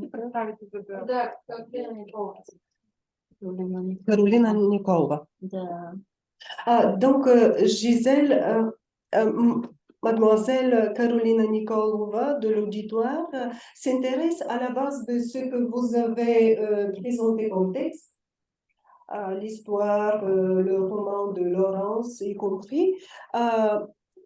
Elle s'intéresse dans quelle mesure une personne, soit-elle homme ou femme, a le choix, son propre choix dans sa névrose, dans son trajet personnel, existentiel. Elle dit par exemple, si Laurence, est-ce qu'il aurait pu dire non, par exemple, je ne vais pas suivre cette femme dans son chemin. et j'ai un problème, je vais le traiter sans, par exemple, la suivre, sans vivre en misère. On sait que l'épouse de Laurence a été une femme mariée avec 3 enfants. En bref, elle s'intéresse à la possibilité plutôt à la dimension de ce choix personnel de chacun dans sa névrose. Oui. Ça me permet d'ailleurs d'ajouter une petite conclusion à la question précédente, qui est que une traversée du masculin telle que je la présente dans ce travail, dans cet exposé, est aussi une traversée de la névrose. Vous aurez compris pourquoi, puisque je vous expliquais qu'il se trouve que la logique névrotique et la logique de la loi sexuelle, eh bien, ce sont les mêmes. Voilà. Alors, évidemment, ça implique ce qu'on appelle depuis Freud le choix de la névrose, et ça rejoint ce que cette personne questionne comme peut-on, en somme, elle pose la question que toutes les discours de notre siècle maintenant posent, et plutôt ils y répondent, puisque vous savez que ce soit les féminismes, ou que ce soit les études de genre, ou que ce soit même les Foucaldiens au départ, refusent absolument désormais, les LGBT, comme on dit, refusent absolument désormais de parler de choix, comme la psychanalyse en parle, pour qualifier l'orientation sexuelle ou l'orientation névrotique. Alors, je comprends si bien cette objection que j'en ai fait un travail qui est en cours à l'heure actuelle, en rappelant un tout petit point d'histoire. Il est bien évident qu'avant la psychanalyse, personne ne parlait de choix pour qualifier ce que l'on avait fait involontairement, tout en répondant évidemment à ce qui était votre désir, mais lequel désir étant inconscient, on ne le reconnaissait même pas, et surtout on le combattait.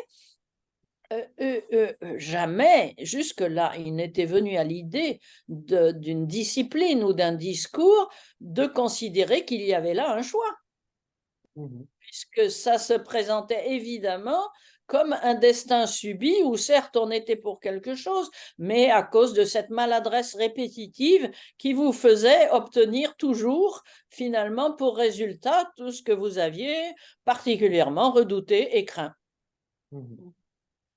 Donc, appeler ça un choix, c'est évidemment la démarche princeps de la psychanalyse, c'est la démarche de Freud, l'appelé le choix de la névrose, et tous l'ont gardé à sa suite. Il y a bien des corrections, des rectifications qui ont été faites en psychanalyse, et notamment à partir de Lacan, on le sait, plutôt on ne le sait pas, sur certains points, bien des rectifications ont été faites, mais pas celle-là. Les psychanalystes ont gardé, en tout cas jusqu'ici, le principe de considérer comme choix ce qui était le fait de l'inconscient qui guide nos choix, sans qu'on le sache, sans qu'on le veuille, et selon un désir que bien souvent nous n'admettons pas. Nous appelons ça un choix. Nous appelons ça un choix pourquoi? Évidemment, pour avoir la possibilité dans une analyse de repérer le fonctionnement de ce choix, de situer à quoi il répond, dans quels termes il se construit et en quoi il est satisfaisant, c'est-à-dire de repérer le fonctionnement inconscient. À partir de là, parvenir à repérer un peu du fonctionnement inconscient à partir d'un choix effectué selon un désir inconscient, eh bien, ça aide ce qu'une analyse, après tout, vise à faire, à remanier certaines constructions de l'inconscient, certaines névroses, puisque la névrose est évidemment une construction de l'inconscient qui n'est ni très efficace, ni très heureuse, et qui correspond donc à cette logique toute phallique du masculin, à laquelle nous pouvons voir.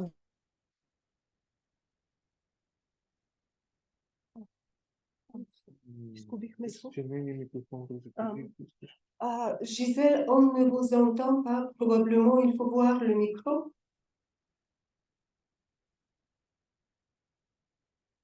Mais on n'entend pas du tout. Връзката им. Връзката ли? Мгм. Il semble que le lien n'est pas... Или нашата. Bon, si vous m'entendez, je vais traduire jusqu'à là ce que nous...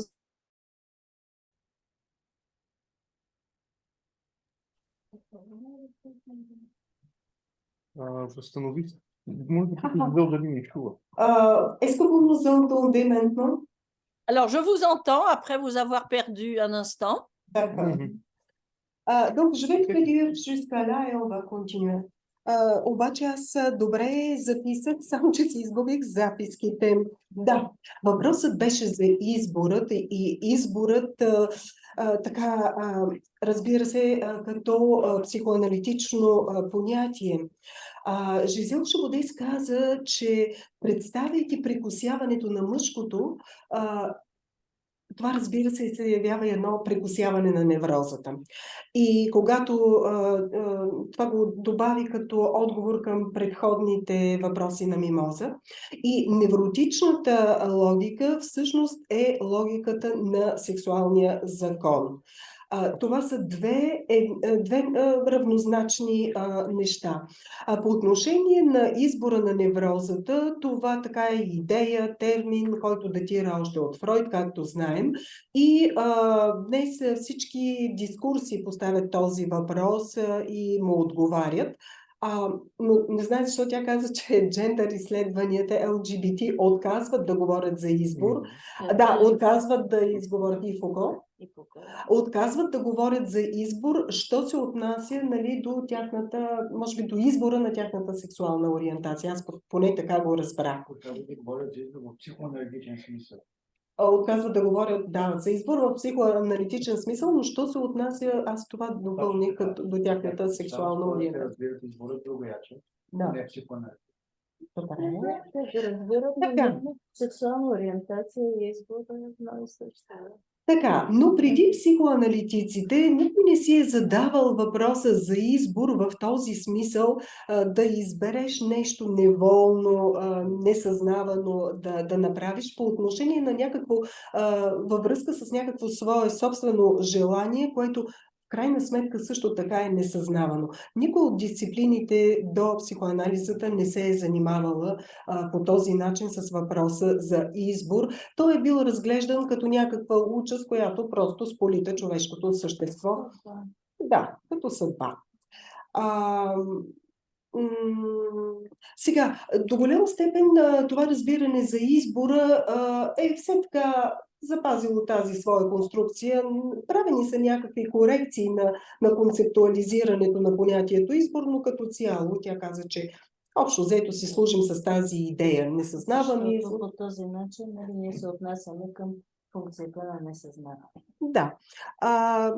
По-нататък подчерта, че това има, разбирам, в клиничен план има значение да можем да реперираме един такъв избор, защото той ще ни, говорим за пациент, защото той ще ни позволи да се ориентираме около едно несъзнавано функциониране и съответно евентуално на това ниво да бъде осъществена някаква реорганизация в хода на аналитичното лечение. Може би горе-долу от това. Да, ще се питаме, нали, какво е нашето желание. Това е нашето желание да реферираме към несъзнаваното, което ни води, нали, и което ни напътства в този смисъл на избора, то можем да направим нещо друго, да се ситуираме по друг начин. Да. Да, Камелия. И това може би ще бъде последен въпрос, тъй като времето ни ще приключи. Gisèle, on a le temps de, juste pour une dernière question. Est-ce qu'on peut passer la parole à Madame Camélia Spasova de l'Université de Sofia, maître de conférence, pour vous poser une dernière question?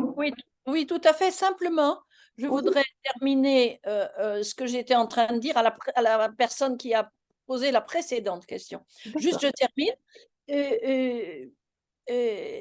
Je faisais donc cette remarque sur le fait que tous les discours actuels LGBT et féministes refusent le terme de choix. Je voulais dire que je le comprends. Je le comprends. C'est tout à fait logique de refuser ce terme de choix pour quelque chose qu'on subit parfois d'une manière insupportable et pour des choses qui vous ont dépassé et qu'on n'a pas volontairement déterminées. Je respecte donc tout à fait cela et je pense que la psychanalyse a à le respecter, c'est-à-dire qu'on n'a pas besoin d'abord que tout le monde pense comme nous. Alors aujourd'hui, c'est tant mieux parce que presque personne ne pense comme nous. Mais à une époque, tout le monde pensait comme nous et c'était une erreur. On n'a pas besoin que tout le monde pense comme nous puisque ce sont des données propres à la psychanalyse et au discours analytique, c'est-à-dire à la situation analytique. C'est pour la psychanalyse qu'on a besoin de responsabiliser un analysant de son inconscient. C'est pas au-delà. Et ce qui est au-delà, c'est-à-dire en dehors de ça, ce qui est en dehors de ça, c'est-à-dire les discours, le discours courant, non seulement il est tout à fait respectable de refuser d'appeler ça un choix, mais de la même façon, même si je critique, comme je l'ai dit tout à l'heure, certaines critiques féministes et de Beauvoir, entre autres, par rapport à Laurence, je le respecte aussi tout à fait parce que non seulement parce que ça a eu de très bons effets, comme je l'ai dit, c'était absolument nécessaire qu'il y ait une bonne critique du phallocentrisme, de quelque façon qu'elle soit portée. Il se trouve qu'elle a eu beaucoup d'effets quand elle a été inexacte sur ce point concernant Laurence, mais elle n'a pas toujours été inexacte parce que Simone de Beauvoir a fait plein de critiques extrêmement exactes et justes du phallocentrisme, y compris psychanalytique, et notamment celle du pénis-nail, par exemple. Donc voilà, je mets au point ceci, il faut tout à fait conserver ce dialogue avec les discours contradictoires avec le nôtre. Само като кратко допълнение, обобщение, Жизел Шабодес искаше да каже по отношение на тази своя бележка, че всички дискурси, преди всичко ЛГБТ и други подобни, отказват и феминистки, отказват нали, употребата на термина избор и тя казва, че това от една страна е логично, защото понякога става дума те да понесат нещо, което е действително непоносимо, а освен това психоанализата е длъжна да уважава всеки друг избор. Не е нужно всички да се споделят възгледите на психоанализата, какъвто впрочем е имало е подобен етап преди години, но това вече не е така и за щастие. Така че психоанализата трябва да респектира различието. И накратко тя каза по същия начин, че се отнася уважително към критиките на феминистките и на Beauvoir по отношение на фалоцентризма, което разбира се е нещо, което трябва да се приеме от към позитивната страна. Те са много ефективни и тези критики много хубави неща са казали, независимо от тяхната точност, са казали много точни и много неща. Но когато стана дума за това, че трябва да се непоносимостта да се приеме, този избор е поради факта, че става дума за неща, които ни надминават всеки един от нас и за неща, на които ние се подчиняваме не доброволно. Тоест тези две неща правят много трудно, но в крайна сметка психоанализът е за това да може да авторизира този субект да поеме отговорност за собственото си несъзнание. Alors, je passe la parole à Camélia Spasova pour poser sa dernière question. Аз искам много да благодаря за прекрасната лекция на Жизел Шабодес, тъй като видяхме как литературата може да бъде в активна функция и понякога да казва нещата преди те да добият психоаналитична формулировка. Моят въпрос може би предполага много дълъг отговор, но все пак кратко зададен, той би звучал така. Как женското наслаждение, което е допълнително и суплементарно, слага граница към инцеста. Скак бяга, Мгм. как гони тревожността на инцест. Своя граница на инцеста, да. Добре. Да.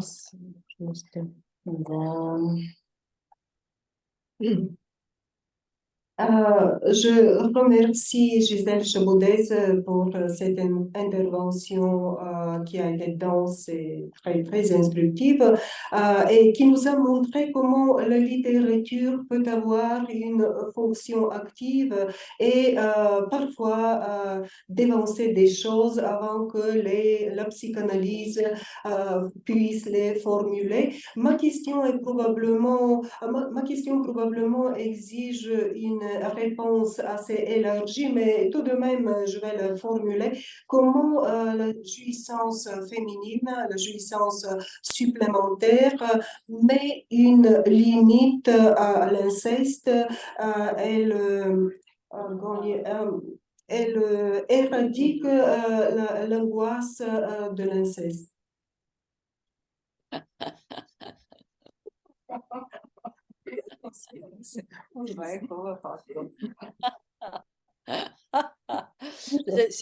C'est une bonne question. Alors, et surtout, après avoir rappelé comment la jouissance masculine fait face à l'angoisse de l'inceste, avec le bâton phallique dans le crocodile, dans la gueule du crocodile, c'est charmant et c'est logique de poser la question de comment la jouissance féminine résiste à l'inceste.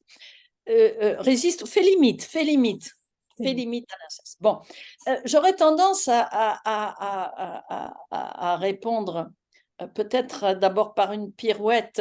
Elle ne le limite pas, l'inceste. Elle ne limite pas, je veux dire, elle ne fait pas limite à l'inceste, d'abord parce que ça n'est pas son combat. Ça n'est pas son combat parce que,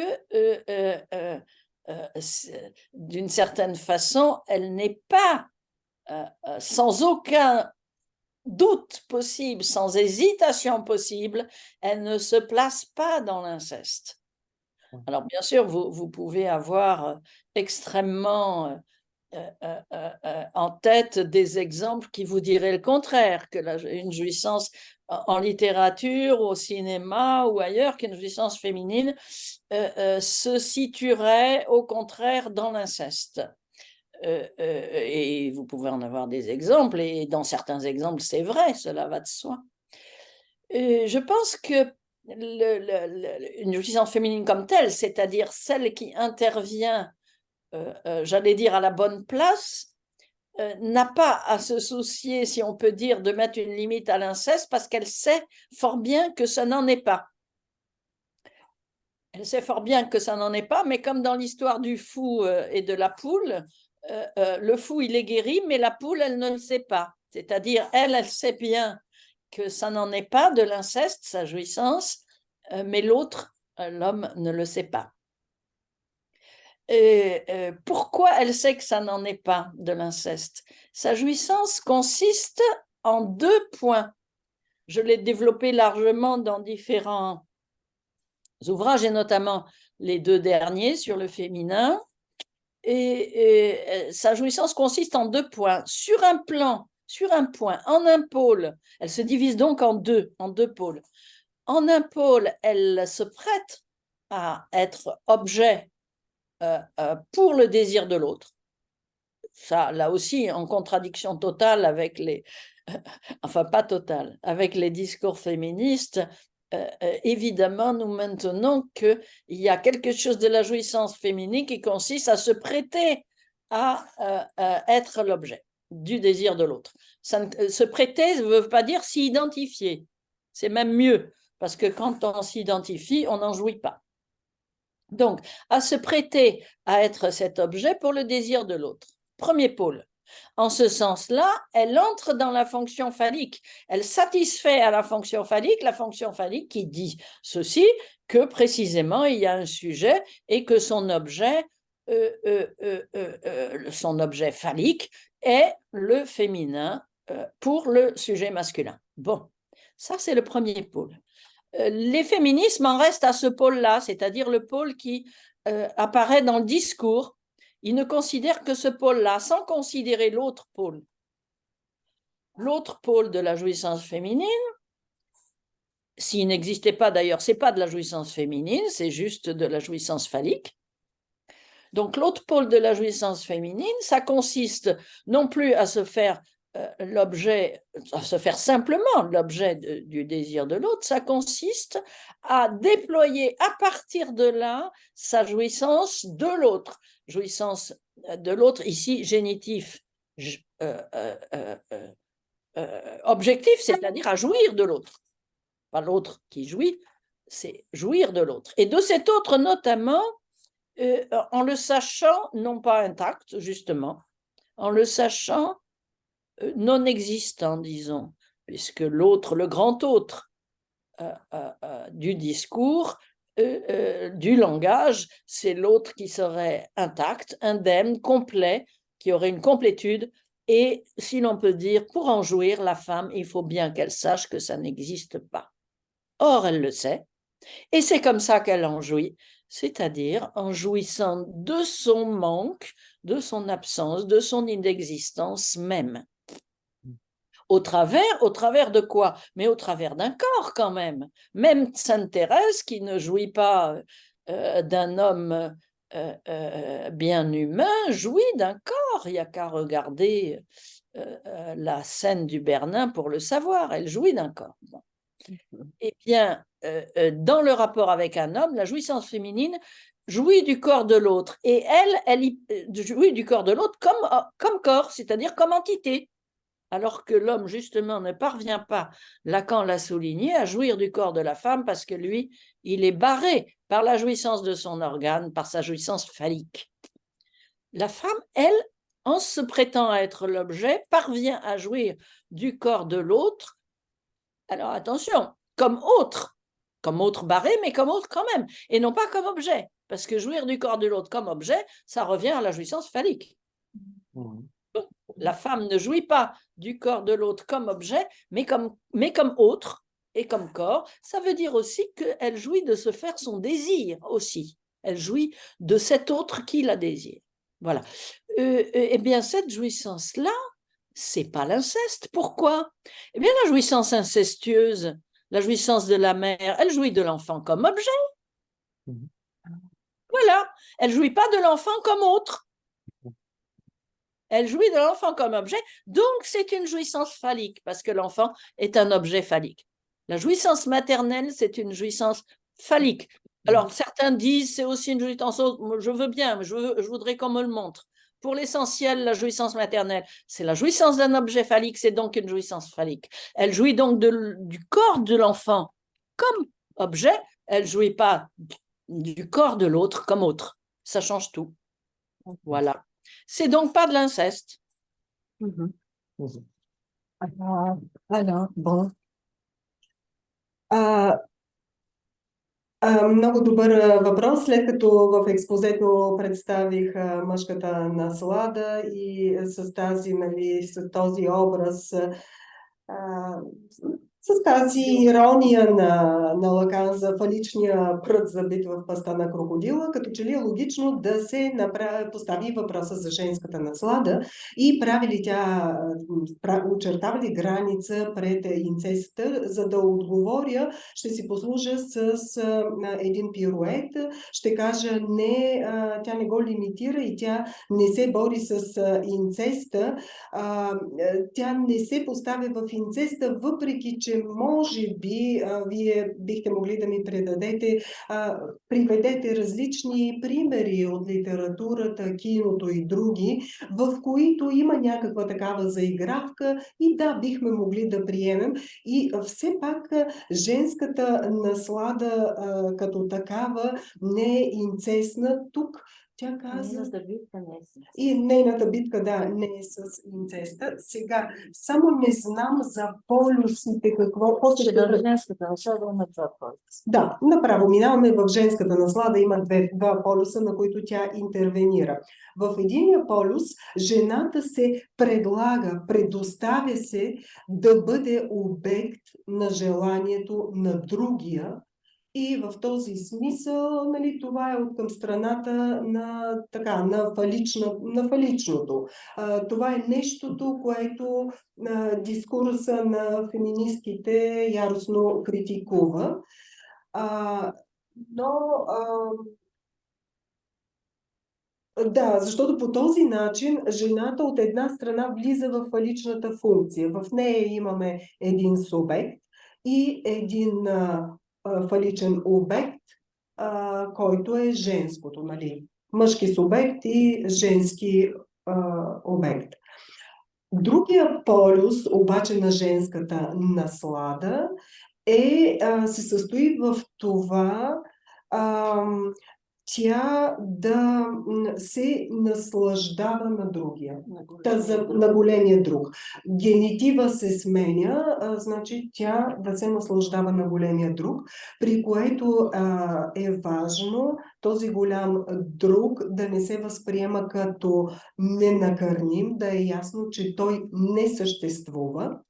И да, тази друга наслада и жената знае, че той не съществува големия друг, че той не е ненакърним. Може да се наслаждава с нещо, което не съществува. Да. Благодарение на какво? На своята липса, на несъществуването, т.е. посредством тялото. Така, тук беше и една кратка препратка към сцената на Бернини. Значи, за разлика от първия полюс, в който, нали, става дума за наслаждаване, субект се наслаждава на обект, тук самата жена се наслаждава на едно тяло. Тя отчете, че това е разлика на тялото на другия, но на тялото не като обект, а на тялото като друг. И тази наслада, каза Жизел, не е инцестна. И приведе вече едно много важно становище, че майчината наслада спрямо детето не трябва да се... това не е тази друга женска наслада. Пар екселанс, майчината наслада е фалична наслада, защото за нея детето е в функцията на обект. Т.е. сме на нивото на първия полюс и може би Мимоза да допълни. Или вие от аудиторията да допълните. Не, ние вече да приключиме с... Благодарим на Жизел Шабудес и до следващия път, надявам се, когато вече ще имаме превода на български на нейната книга, какво можем да знаем върху секса и пола. Gisèle, puisqu'on devrait déjà finir notre travail pour aujourd'hui, Mimosa aimerait tout d'abord vous remercier d'avoir accepté cette intervention qui pour nous est très une chose très importante. De vous dire à bientôt. Nous espérons vous retrouver de nouveau Sophia et après la publication de la traduction de votre livre en bulgare, que peut-on savoir sur le sexe. Donc, grand merci de nous tous et de tout l'auditoire. Merci à vous et à bientôt. C'était un grand plaisir. Благодаря ви и аз и до скоро. Сега следва по програма